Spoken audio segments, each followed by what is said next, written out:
Ya, semangat pagi teman-teman semua ya. Selamat bertemu kembali di bagian kedua yang waktu yang lalu saya sudah menyampaikan tentang materi bagaimana menyusun karya ya ilmiah dengan metode praktis menyusun karya ilmiah ya dari hasil penelitian atau merupakan laporan hasil penelitian. Mungkin perlu saya tegaskan di sini bahwa saya tidak memberikan materi tentang metodologi secara keilmuan, tapi saya lebih menekankan kepada bagaimana menyusun laporan hasil penelitian.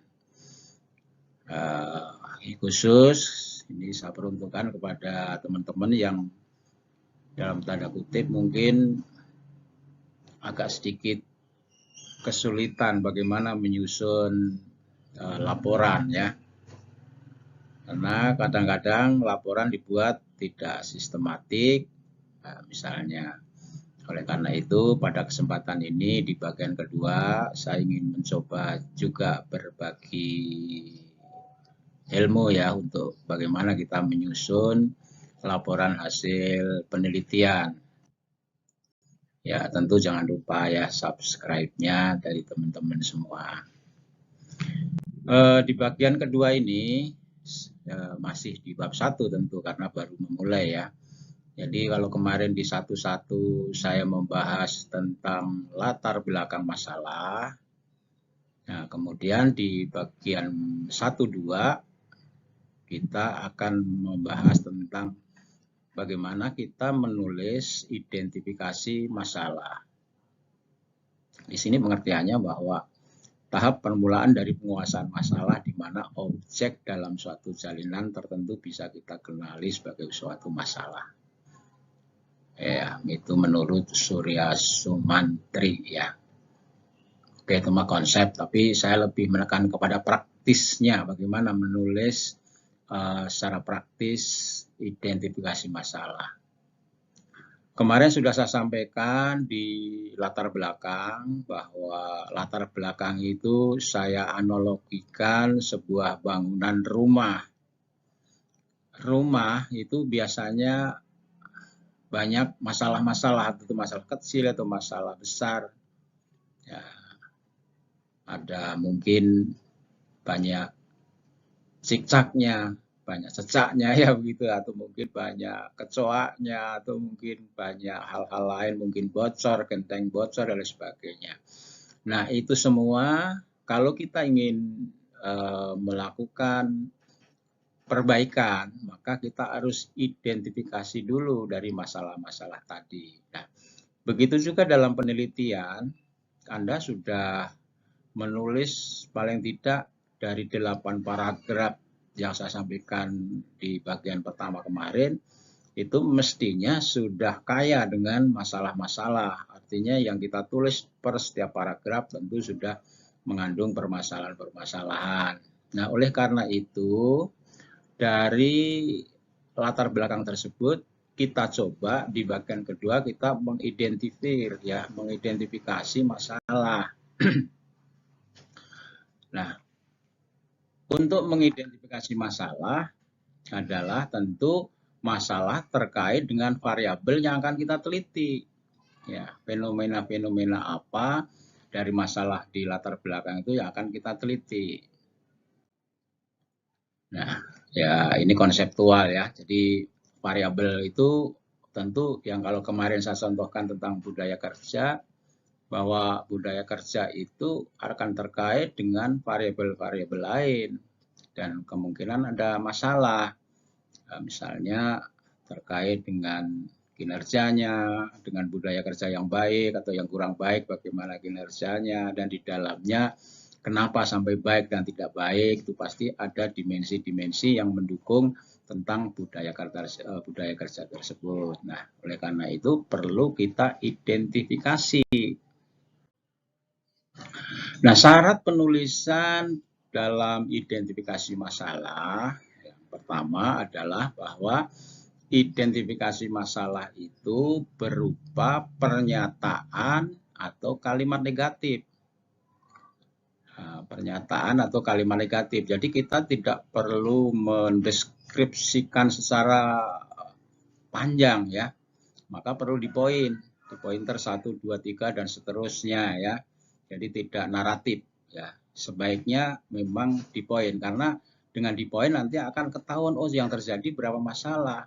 Tapi seandainya kita tulis secara naratif, deskriptif, berupa kalimat-kalimat panjang, kalimat negatifnya mana, dan lain sebagainya, jadi tidak jelas. Oleh karena itu, sekali lagi, dalam identifikasi masalah, tulis dengan kalimat singkat berupa pernyataan. Nah, pernyataan itu pernyataan yang terkait dengan kalimat negatif.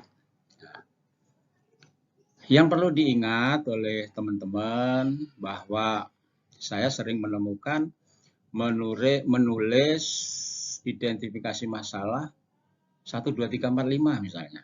Atau 1, 2, 3 poin. Begitu kita membaca ke bawah, rumusan masalah kenapa lebih daripada 5? Sementara tadi diidentifikasi hanya 5. Nah, ini namanya impossible. Masalahnya cuma setelah diidentifikasi cuma 3 atau 5, kok rumusan masalahnya menjadi 6? Nah, kan berarti impossible. Oleh karena itu, saya ingatkan bahwa dalam menulis identifikasi masalah, logikanya atau selanya lebih banyak daripada rumusan masalah. Kalau misalnya rumusan masalah itu ada 6, nah, maka identifikasi masalah harus lebih daripada 6. Ya, ini penting ya teman-teman. Dalam menyusun harus sebaiknya seperti itu. Ya, jadi upayakan tentu tidak ngawur ya, identifikasi masalah lebih banyak, tapi banyaknya identifikasi masalah bersumber dari latar belakang. Yang paling kaya berarti harus di latar belakang masalah-masalah itu. Kemudian diidentifikasi, kemudian kita mengerucut, berikutnya menjadi rumusan masalah nantinya. Nah, kalimat negatif tadi apa? Ya, paling tidak ada 3 kata yang terangkai dalam suatu pernyataan. Contoh misalnya, karena kemarin saya mencontohkan budaya kerja, misalnya budaya kerja pada PT Angan Ribut kurang baik. Nah, kurang baik itulah yang dimaksud kata-kata atau rangkaian dari kalimat negatif. Tidak ada kerjasama tim, tidak ada, itu adalah pernyataan negatif. Disiplin karyawan belum, nah, itu artinya kalimat-kalimat negatif. Dan seterusnya, 5, 6, sampai seterusnya. Nah, itu ya kira-kira diidentifikasi masalah. Kemudian setelah kita menulis identifikasi masalah, sekali lagi harus lebih banyak daripada rumusan masalah, maka kita harus membatasi. Tidak mungkin semua masalah-masalah yang ada dalam suatu objek penelitian atau dalam rumah itu banyak masalah kemudian kita perbaiki semua umpamanya. Tidak, tentu kita harus membatasi sesuai dengan kemampuan dan waktu. Jadi peneliti melakukan penelitian harus membatasi karena ruang waktu maupun ruang tenaga dan sebagainya, maka perlu kita batasi ya. Nah, di dalam membatasi atau melakukan batasan masalah ini adalah apa yang harus kita batasi? Artinya membatasi pada fokus penelitian ya, atau pada koridor penelitian. Jadi tentu banyak tadi masalah, hanya kita harus membatasi diri fokus pada masalah-masalah yang akan kita teliti, yaitu sesuai dengan variabel yang tadi saya contohkan. Sama tentunya di batasan masalah ini kita tulis poin-poin ya, pointer juga 1, 2, 3 dan sebagainya. Nah, dari poin-poin itu yang sudah biasanya ada 5 paling tidak ya, 5 hal yang kita tulis dalam identifikasi masalah, dalam batasan masalah, yaitu berupa rumpun ilmunya apa yang akan kita teliti, sesuai nggak dengan bidang ilmu kita ya. Ya, upayakan yang kita teliti adalah sesuai dengan bidang ilmu kita. Kompetensi kita apa? Karena meneliti kan kita dibekali oleh kompetensi juga, tidak meneliti kita tanpa punya kompetensi. Nah, kalau di bidang saya misalnya di manajemen, nah manajemen itu kita ambil tentang apa gitu. Misalnya manajemen tentang SDM. Nah, ya kita ambil rumpun ilmu SDM, kemudian variabelnya kan tadi seperti budaya kerja dan sebagainya itu adalah applied-nya ya. Kemudian temanya itu adalah setelah rumpun ilmu, maka temanya adalah yang applied kita, yang akan kita lakukan. Budaya kerja, kerja sama tim, misalnya kinerja, seperti itu ya. Ya, kemudian ya variabelnya seperti saya sebutkan tadi dan tempat biasanya ya, tempatnya di mana, metodenya seperti apa, metodenya pakai apa, karena biasanya ada yang menuliskan di metode itu deskriptif kuantitatif. Nah, iya deskriptif kuantitatif. Kemudian ditambah deskriptif kuantitatif dan asosiatif misalnya. Nah, itu kurang jelas. Ya, mungkin deskriptif kuantitatif jelas, tapi asosiatifnya dengan apa? Ya, metodenya itu diperjelas dengan apa misalnya tuh misalnya dengan menggunakan regresi, menggunakan PET analisis, menggunakan SEM atau dan lain-lain ya. Jadi itu harus diperjelas di metode.